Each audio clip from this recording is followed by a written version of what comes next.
Almıştı tepe başına, aylalan başına.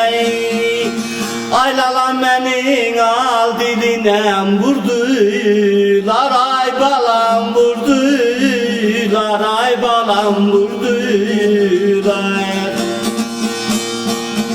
Ay bakmadılar gözden akan yaşıma, ay vurdular da günahıma girdiler, aylalam girdiler, aylalam girdiler.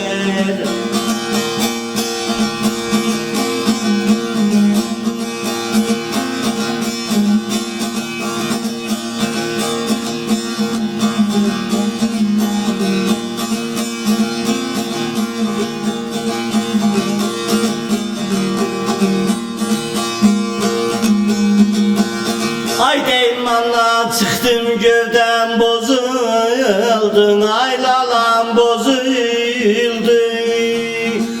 Ağanıma kara yazı yazıldın, aylalam yazıldın, aylalam yazıldı. Ay düşman geldi karşımıza düzüldün, aylalam düzüldü. Aylalam beni al diline vurdular, ay balam vurdular, lalacam vurdular. Ay vurdular da günahıma girdiler, aylalam girdiler, ceylanım girdiler.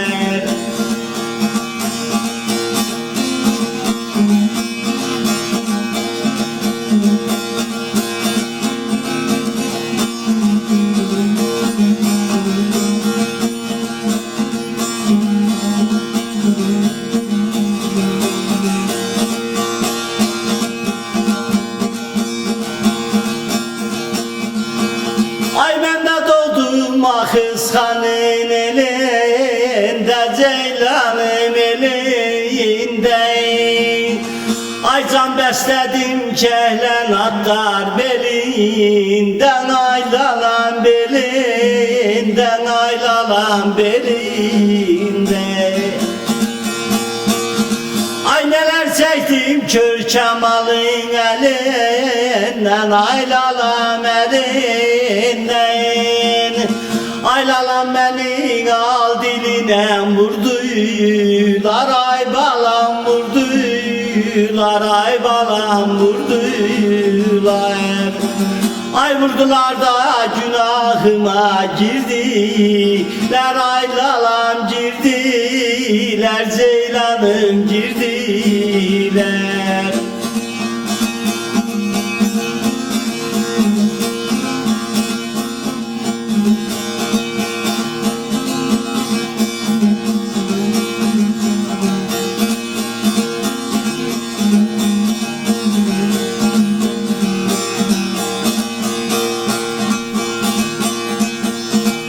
Ay atımı bağladım çime taşına, ceylanın taşına. Ay bu genç yaşta neler geldi başıma, ay balam başıma, bağlacan başıma. Ay zalim gülle değdi bağrım başına, aylalam başına. Aylalam beni üçlüğüne vurdular, aylalam vurdular, ay balam vurdular. Ay zalim gülle değdi bağrım başına, aylalam beni üçlüğüne vurdular, aylalam vurdular, ceylanım vurdular. Ay vurdular da günahıma girdiler, aylalam girdiler, ceylanım girdiler.